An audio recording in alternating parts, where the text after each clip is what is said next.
campaign's really excited, and I think I've said before that the campaign's work really isn't done. This is, we've said, phase one. We really have said right from the very beginning that our ambition is to see the line opened as far as Hawick and all the way through to Carlisle. Getting the line opened as far as Tweedbank is a fantastic achievement for everyone that's involved with the campaign, and by that I mean all of the 400 members and all of the people who support the campaign. They've all played their part, and they continue to play their part, because we do have a lot of work to do.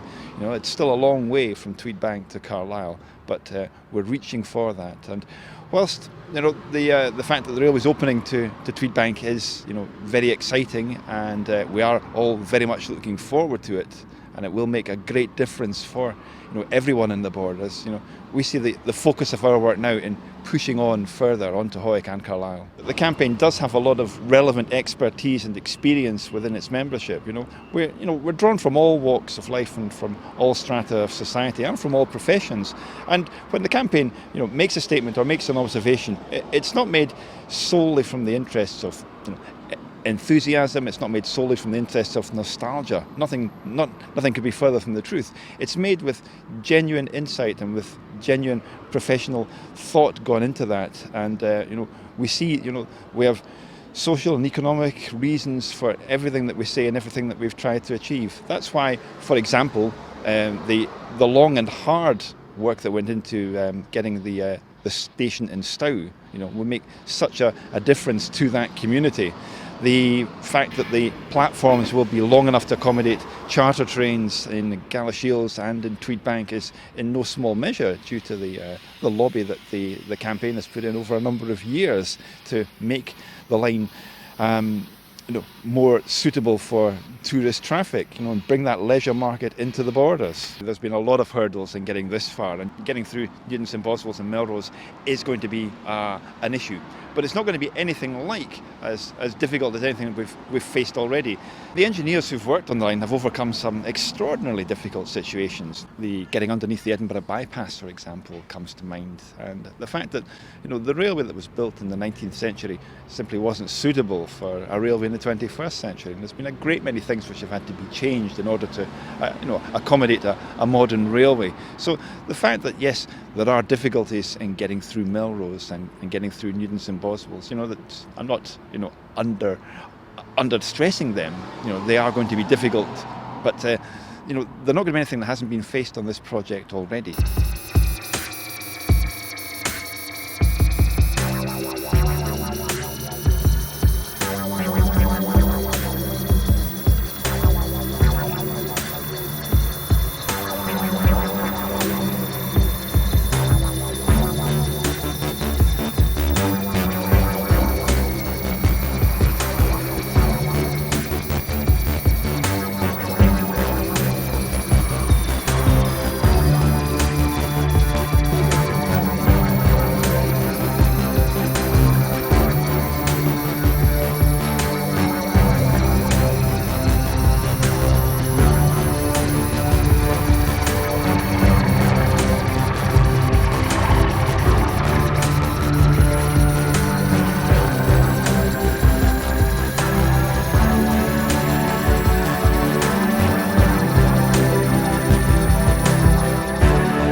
the biggest early success was the fact that Stow Station was included in the Act of Parliament that was passed in 2006, because originally there was going to be no station in Stow, and the community there quite rightly were worried. If the railway comes through here non-stop, the bus service frequency will decline, we will be literally bypassed, and what does that mean for our future? And it was very hard in the early days for CBR and Stow Station Supporters Group to get any traction with the promoter about getting a station at Stow. In fact, they'd planned on building a station beside the sewage works 3/4 of a mile from the centre of Stow, down a narrow unclassified road with hardly anybody within walking distance of the station, and that's why they projected possible passenger numbers of 5 passengers a day to Edinburgh, which was nonsense. We all felt it was nonsense. And now the station at Stow is going to be where it was originally, much more central to the village. So that's a campaign success that I think CBR and others can take credit for. Also the fact that originally the 1849 station building at Stow was going to be demolished to make more space for cars to park. And one of CBR's members, an architect, Nick Bethune, said with his staff, we can accommodate cars without knocking down a perfectly serviceable building that could have community use, and it's a reflection of the old railway. So again, there was a campaign success there. The building was reprieved. We don't know what's going to happen to it yet, but ideally it would go into community use, perhaps as a Borders Railway Museum. That might be an ideal use for it. It's just a bit of a shame that, frankly, some of Network Rail's design standards have surrounded it with a sea of concrete, ramps and walls, etc. There's been quite a lot of insensitivity in the way parts of this railway has been designed. However, we've got the station at Stow, that's important. I think the other big campaign success came when the green light was announced for the contract to be signed between Transport Scotland and Network Rail. Also included the announcement that the platform and the tracks at Tweedbank were going to be extended so that tourist charter trains, 12 coaches long, commercially viable trains, so that they could be accommodated at Tweedbank. And if that happened, we would have been in a situation now where there wouldn't have been any scope for tourist trains, charter trains, steam trains, any of them to go on the Borders Railway at all. And I think there would have been an awful lot of red faces around now. So the powers that be can thank the campaigners for that. And CBR's made contact with the local authorities in Cumbria and Carlisle. They're very keen to see the idea of the railway extending northwards across the border.